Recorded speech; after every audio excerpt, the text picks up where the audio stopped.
에베소서 5장 31절에서 33절 말씀입니다. 그러므로 사람이 부모를 떠나 그의 아내와 합하여 그 둘이 한 육체가 될지니 이 비밀이 크도다. 나는 그리스도와 교회에 대하여 말하노라. 그러나 너희도 각각 자기 아내 사랑하기를 자신같이 하고 아내도 자기 남편을 존경하라. 아멘. 오늘날 가정의 구조가 옛 시대에 비하면 많이 바뀌어진 것 같습니다. 이를테면 1인 가정에서부터 한부모 가정, 그리고 조선 가정도 적지 않은 것 같습니다. 더욱이 별거를 뛰어넘어서 같이 살고 싶지는 않지만 이혼은 싫은 절혼도 인기를 끄는 것 같습니다.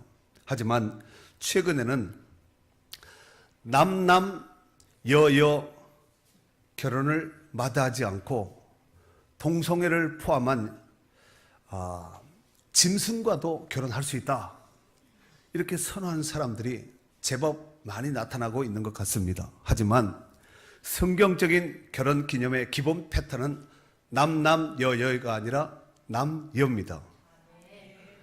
크게 아멘 하시기 바랍니다. 이것은 하나님의 창조의 결혼 질서이기 때문입니다. 부디 하나님이 기뻐하시는 결혼과 가정사를 이룰 수 있는 축복된 귀한 성도님들 될 수 있기를 예수님의 이름으로 축복합니다. 먼저 질문 하나 하도록 하겠습니다. 여러분, 세상에서 가장 소문난 악처와 결혼한 철학자가 누구인지 혹시 아시나요? 소크라테스. 좋습니다. 맞습니다. 그런데 후설에 의하면은 이 소크라테스 아내는 원래는 착했었는데 남편이 생활비를 안 벌어오고 제자들하고 매일 쓸데없이 논쟁만 하고 바가지를 긁다가 결국은 이제 악처가 되었다는 것입니다. 그런데 소크라테스가 이 악처로 소문난 부인과 함께 잘 살고 있다는 제자가 의문이 생겨서 소크라테스에게 어느 날 찾아와서 질문을 했습니다. 선생님, 결혼을 하는 것이 낫습니까? 아니면 독신으로 지내는 것이 낫습니까? 이렇게 질문을 한 거예요. 그랬더니 소크라테스가 뭐라고 대답을 했냐면은, 물론 결혼하는 편이 낫지. 그래서 이 제자가 의아해서 매일 바가지 끓는 남편이고 아직 아내인데 소크라테스가 얼마나 괴롭겠어요. 아무리 철학자라 할지라도 막 그러지 않겠습니까? 그래서 제자가 어떻게 선생님이 이렇게 바가지 긁는 마누라와 함께 사모님과 함께 살면서 결혼하는 것이 낫다고 말할까? 그래서 다시 이제 물었더니 소크라테스가 뭐라고 대답을 했냐면은, 결혼해서 만일 착한 아내를 얻게 된다면 무척 행복할 것이고, 그 반대로 악처를 만나게 된다면 나처럼 철학자가 될 테니까, 그래서 결혼해서 독신으로 지내는 것보다 결혼하는 것이 낫다네 라고 말을 했다는 것입니다. 소크라테스는 결혼하는 것이 낫다 그랬어요. 여러분은 어떤 것 같습니까? 네. 성경에는 사람이 혼자 사는 것이 좋지 못하다고 말씀하고 있지요. 그래서 창세기 2장 18절 말씀해 보니까 여호와 하나님이 이르시되 사람이 혼자 사는 것이 좋지 아니하니 내가 그를 위하여 돕는 배필을 주리라 라고 해서 배필을 주지 않았습니까? 아무튼 어차피 결혼하신 분은 행복하게 사시고, 결혼 이제 앞으로 하실 분들은 잘 고려하셔서 혼자 독초하는 것보다 낫다 그랬으니 좋은 배필 만나서 내내 행복하시기 바랍니다. 그리고 이제 뭐 이혼이나 사변이나 여러 가지 이유로 인해서 또 혼자 되신 분이 있을 수가 있거든요. 그런데 고린도전서 7장에 보면은 사도 바울이 그런 말을 하지요. 이제 혼자 살든가 아니면은 혼자 살 수 없는 상황이 되면은 다시 재혼해라. 그러나 나처럼 혼자 사는 것이 낫다. 글쎄, 사도 바울이 결혼을 안 해봐서 그 말을 했지, 만약에 결혼을 했다면은 그 서신이 약간 달라질 수도 있을 수도 있습니다. 아무튼 이 결혼은 하나님의 축복 가운데 축복이고, 또 만약에 남녀 간의 결혼 제도가 없었다면 오늘날 인류가 에덴 동산서부터 지금까지 내려온 이 인류가 지금까지 존속할 수 있었겠습니까? 그나마 그래도 남녀가 있으니까 결혼을 통하여서 어찌됐든 자손을 낳고 또 이렇게 오늘날까지 올 수 있게 되었고, 가문이 번성하고 가족이 형성할 수 있게 된 것이 아니겠습니까? 통계청에 의하면은 지난 5월 6일 날 발표했습니다. 2018년 사회조사를, 작년이죠, 2018니까 조사의 결과에 의하면은 결혼을 꼭 해야 한다라고 생각하는 사람의 비율이 48.1%로 나타났습니다. 결혼 꼭 해야 된다. 이 비율이 50% 이내로 떨어진 것은 작년이 처음이라는 거예요. 즉 결혼은 해도 좋고 안 해도 좋다, 또는 하지 말아야 한다, 이런 응답의 절반을 넘어선 거지요. 성별로는 남성이 52.8%, 절반 넘었죠. 여성은 43.5%, 조금 낮습니다. 또한 결혼을 부정적으로 보는 시각이 여성은 3.8%, 이건 통계 수치가 나온 것이니까 이건 한번 체킹을 해보는 것도 괜찮을 것 같아서 말씀을 드리는 겁니다. 남성은 2.2%, 그러니까 여성이 조금 결혼에 대해서 부정적인 이런 생각을 가지고 있는 것 같습니다. 이 조사는 만 13세 이상 가구원 3만 9천 명을 대상으로 조사한 조사 내용이라는 것입니다. 여러분, 남녀가 결혼을 하지 않아도 함께 살 수 있다, 이런 비율이 56.4%예요. 그러니까 절반 이상 그렇게 생각을 하고 있다는 거, 우리 국민들의 절반 이상이에요. 이런 현실을 앞두고 있는 상황 속에서 전문가들은 뭐라고 견해를 밝혔냐면은, 인생에 있어서 결혼 제도는 당연히 거쳐야 될 관문으로 여기던 것에서, 그런 사고에서 유연해지고, 그 다음에 결혼을 하지 않겠다는 생각을 가진 사람들이 많이 늘어나고 있는 이런 흐름이라는 거예요. 이런 흐름이 계속해서 지속되고 강화되면 어떻게 되겠어요? 괜히 결혼해서 고생하니 혼자 잘 먹고 잘 살아서 열심히 벌어서 욜로족같이 그냥 살겠노라고 이렇게 생각하는 사람들이 많아지지 않겠습니까? 상황이 이러니 출산율이 떨어질 수밖에 없는 것은 당연지사가 아니겠습니까? 이런 출산율 문제는 비단 우리나라의 문제뿐만이 아니라는 거예요. 세계적으로도 일본도 심각하고 유럽 나라도 지금 심각하다는 것입니다. 이러보건대 요즘 국가적인 대세는 출산을 많이 하는 거예요. 정치하는 사람들도 뭐 국회의원을 하든 뭐 대선을 나가든 출산율을 높이면 되는데 이게 참 쉽지 않습니다. 정부에서도 어마어마한 정부 예산을 풀어서 엄청난 그냥 뭐 이렇게 가족들에게 출산을 장려하고 지원하지만 오히려 계속해서 지금 줄어들고 있는 이런 추세가 아니겠습니까? 우리가 나라에 충성하는 것이 여러 가지 있습니다. 그 중에 총 들고 국방의 의무를 감당하면서 충성하는 것도 있지만, 애를 많이 낳아서 충성하는 것도 충성입니다. 가능성 있는 분들만 좀 아멘 해보세요. 가능성 없는 분들은 자기 자녀들이나 손자들한테 우리 손자들 자녀들이 좀 최소한 둘 이상 한 30명 정도는 낳아야 되지 않겠습니까? 아이를 많이 낳으면 짐승이 아니라 사람이에요. 요즘은 축복입니다. 오늘 본문의 말씀은 그리스도인 부부에게 주는 교훈의 말씀입니다. 여러분들 잘 아시다시피 이 에베소서는 애를 많이 뵈서서가 아니라 그렇게 해석하면 정말 곤란합니다. 애도 많이 뵈야 되겠지만 에베소서는 교회론에서 기록한 책입니다. 교회론. 즉 사람이 어떻게 구원받는 것과 구원받은 성도들이 무엇을 해야 되는지 여기에 대해서 잘 소개하고 있습니다. 중요한 것은 교회는 어머니의 태와 같아서 성도들을 잘 낳기도 해야 되겠지만 양육도 잘해야 됩니다. 그래서 하나님 앞에 영광스러운 교회들을, 성도들을 세울 수 있는 이런 목적을 둬야 된다는 것입니다. 사도 바울은 이것을 우리가 잘 알아듣기 쉽도록 하기 위해서 결혼 제도를 통해서 교회를 오늘 이제 본문에 소개하고 있습니다. 자, 그러면은 오늘 본문은 31절에서 33절까지지만 이제 앞부분에 보면은 또 이제 남편들에게, 아내들에게 주신 말씀이 있으니까 남편에게 아내에게, 아내에게 남편에게 주신 말씀, 그 다음에 이제 부부에게 주는 말씀, 이 세 가지로 한번 생각을 해서 말씀을 나누도록 하겠습니다.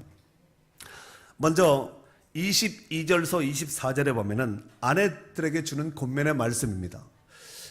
여자들만 한번 크게 한번 읽겠습니다.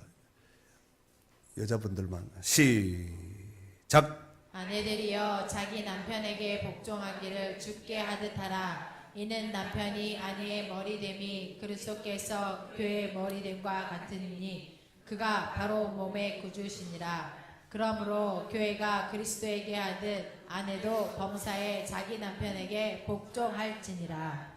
아멘. 여기 보면은 그리스도의 몸된 교회가 머리 대신 그리스도께 복종하듯이 아내들도 그의 머리 되는 남편에게 복종할 것을 권면하고 있습니다. 여기서 남편이 아내의 머리가 된다는 말씀은 여기 보면 22절에 보니까 이런 말씀이 있죠. 남편이 아내의 머리됨이, 그렇지요. 남편이 아내의 머리라는 거. 아내의 머리는 남편이라는 얘기입니다. 또 이걸 또 잘못 곡해해서 오해해서 여자가 남자보다 월등하고 남자가 여자보다 여자가 남자보다 열등하고 또 남자가 여자보다 우등하다는 이런 말이 아니라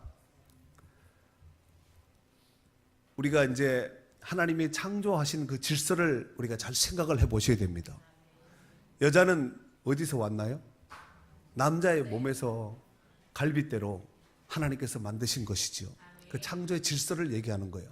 그러니까 여자분들은 오해를 하지 마셔야 됩니다. 그러니까 남자분들은 괜히 내가 굉장한 어떤 존재감이 있는 자구나 이렇게 생각해서 또 집에 가서 꿇어 막 이렇게 하시지 마시고. 그래서 교회가 그리스도께 순종하듯이 자발적인 복종과 순종을 의미하는 것입니다. 자발적인. 두 번째로 25절에서 28절까지인데 좀 깁니다만 남자분들만 한번 크게 한번 읽도록 하겠습니다. 남자들에게 주는 권면의 말씀이에요. 시작. 남편들아 아내 사랑하기를 그리스도께서 교회를 사랑하시고 그 교회를 위하여 자신을 주신같이 하라. 이는 곧 물로 씻어 말씀으로 깨끗하게 하사 거룩하게 하시고 자기 앞에 영광스러운 교회로 세우사 티나 주름 잡힌 것이나 이런 것들이 없이 거룩하고 흠이 없게 하려 하심이라. 이와 같이 남편들도 자기 아내 사랑하기를 자기 자신과 같이 할지니 자기 아내를 사랑하는 자는 자기를 사랑하는 것이라. 아멘. 즉 남편들에게 아내 사랑하기를 그리스도께서 교회를 사랑하신 것 같이 사랑하라고 권면하고 있습니다. 그렇다면 그리스도께서 교회를 어느 정도로 사랑하셨을까요? 교회에 대한 그리스도의 사랑은 자기 생명을 내어주시기까지 사랑한 무조건적인 사랑으로 사랑하셨다는 것입니다. 그래서 25절 한번 여러분 눈으로 보시고 제가 한번 읽어볼게요. 남편들아 아내 사랑하기를 그리스도께서 교회를 사랑하시고 그 교회를 위하여 자신을 주신같이 하라라고 말씀하고 있습니다. 남편들은 크게 아멘 해보실까요? 남편이 아닌 남자들만 아멘 해보세요. 또한 남편이 아내의 머리라면 아내는 자신의 몸이 아니겠습니까? 그래서 사랑하는 것은 당연한 것입니다. 그래서 28절에 보면은 이와 같이 남편들도 자기 아내 사랑하기를 자기 자신과 같이 할지니 자기 아내를 사랑하는 자는 자기를 사랑하는 것이라 그랬습니다. 자기 아내를 자기가 안 사랑하면 누가 사랑하겠어요? 그 옆집 아저씨가 막 이래 사랑하지 이랬으면 좋겠어요? 그럴 수는 없잖아요. 자기 아내는 자기 몸에서 나온 갈비뼈 같은 존재이기 때문에 아담이 하와를 처음 봤을 때 뭐라 그러세요? 이는 내 살 중에 살이고 뼈 중에 뼈라 그랬지요. 그토록 사랑해야 될 줄로 믿습니다. 세 번째로 마지막으로 부부에게 주는 권면의 말씀입니다. 31절에서 33절인데 오늘 본문의 메인 본문의 말씀입니다. 다 같이 읽겠어요. 시작. 그러므로 사람이 부모를 떠나 그의 아내와 합하여 그 둘이 한 육체가 될지니 이 비밀이 그도다. 나는 그리스도와 교회에 대하여 말하노라. 그러나 너희도 각각 자기 아내 사랑하기를 자신같이 하고 아내도 자기 남편을 존경하라 그랬습니다. 사랑하는 성도 여러분, 여기서 사도 바울은 인간 창조의 기원이 되는 창세기에 있는 말씀을 인용하면서 창세기에 있는 인용 어떤 말씀이냐면은 창세기 2장 24절에 보면은 이러므로 남자가 부모를 떠나 그의 아내와 합하여 둘이 한 몸을 이룰지로다 그랬습니다. 이 말씀을 인용을 했다는 것이지요. 그래서 이 31절에 보니까 그 말씀을 인용해서 사도 바울이 기록했습니다. 교회와 그리스도의 관계는 뗄래야 뗄 수 없는 신비적인 관계를 맺고 있듯이 부부도 마찬가지입니다. 이 부부의 관계도 신비적인 관계라는 것입니다. 사실 결혼이라는 것이 신비 자체입니다.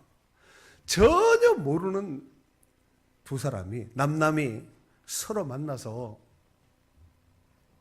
한 가정을 이루고 한 몸을 이루고 자식을 낳고 가정을 세워나가는 것이 이게 정말 신비라니까요. 여러분 사실 가족들도 한 태에서 난 가족들도 형제들도 평생 같이 살면서 얼마나 많이 싸워요. 근데 어떤 신기한 부부는 일생에 한 번도 안 싸운 이런 부부도 있다는 거예요. 제가 봤을 때는 좀 신기한 것 같아요. 여러분이 봤을 때는 어떤 것 같아요? 당연한 거예요? 사랑하는 성도 여러분, 부부 일심 동체라는 말 들어보셨죠? 동침이란 말 내가 안 하려고 여기다 써놨거든요. 제가 근데 한번 웃자고 한번 슬쩍 한번 던져봤어요. 부부 일심 동체란 말 들어보셨죠? 결혼한 부부를 가리켜 마음도 하나요 몸도 하나라는 뜻이 아니겠습니까? 이를 잘 알아듣기 쉽도록 하기 위해서 제가 이제 비유로 말씀을 드리면은 마치 지게와 같은 모습이라고 볼 수 있습니다.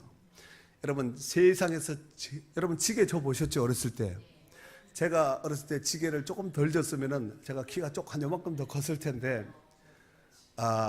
지게 때문에 키 많이 못 크신 분들도 있죠. 그래도 지금까지 사신 것 주에 크신 은혜인지 아시고 그 지게 때문에 건강해서 여기까지 오신 줄 알고 감사하셔야 됩니다. 그런데 이 지게가 우리나라에서 제일 큰 지게가 있는데 전 세계에서 기네스북에 올라가 있는 세상에서 제일 큰 지게가 있습니다. 얼마나 크냐면은 이게 경상북도 울진에 가면 있는데 지자체에서 만든 거 200만 원 정도 들여서 만든 지게라는 거예요. 지게 하나가 200만 원 정도 드는데 높이가 한 8m, 가로가 한 8m. 그러니까 한 어마어마 큰지요. 한번 보여줘 보세요. 얼마나 큰가.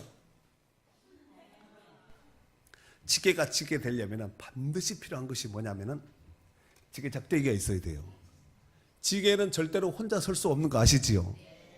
그래서 지게를 이제 지게 되는데 한번 지게를 지려면 반드시 작대기가 있어야 돼요. 한번 다른 한번 그림 한번 보여줘 보세요. 어떻게 일어나지? 여기 지게 작대기 있어. 작대기를 주는 거예요.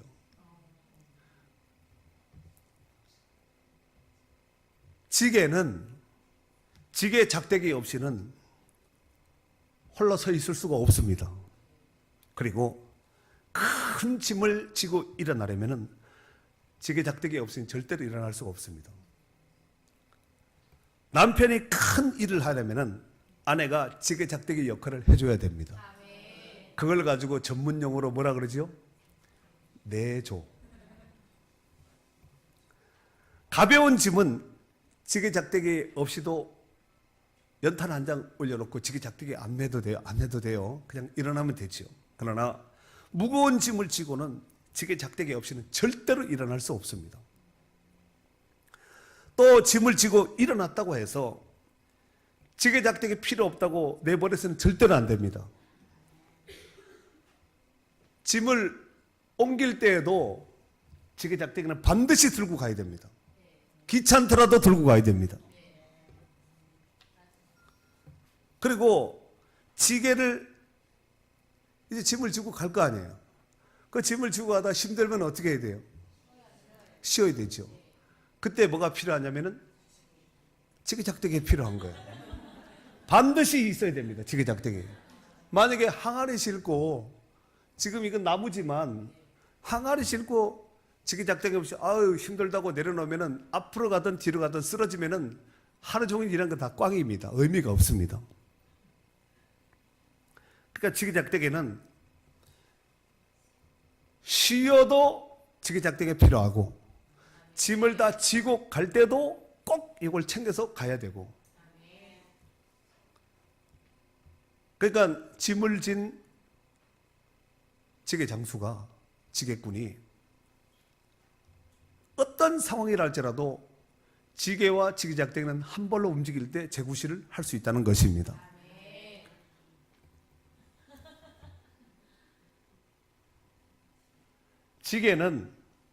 지게와 지게작대기는 모양과 생김새가 완전히 다른 모습을 취하고 있지만 한 몸입니다. 부부관계를 지게와 지게작대기로 설명하면 이 이상의 아마 명설교가 없으리라 생각됩니다. 혹시 고무줄과 빤스 이래야 되나요? 그런 건 아니죠. 그래서 모양과 생김새가 전혀 다르지만 둘은 꼭 같이 다녀야 됩니다. 부부가 그렇고 교회와 그리스도의 관계가 그렇다는 것입니다. 또한 교회와 성도의 관계도 그렇습니다. 사랑하는 성도 여러분, 다 결혼을 할 때는 행복하게 살기 위해서 결혼을 합니다. 나 결혼하고 이제부터는 불행하게 살아야지 이러고 결혼한 사람은 한 사람도 없잖아요. 자기가 선택한 거예요.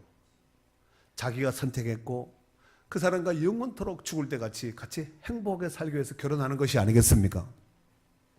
그렇다면 어떻게 하면 행복하게 죽을 때까지 살 수 있을까요? 그 비결이 여기 있어요. 33절 한 번 더 읽겠어요. 크게 시작. 그러나 너희도 각각 자기의 아내 사랑하기를 자신같이 하고 아내도 자기 남편을 존경하라 그랬어요. 남편은 아내를 사랑하기를 어떻게 사랑하라고요?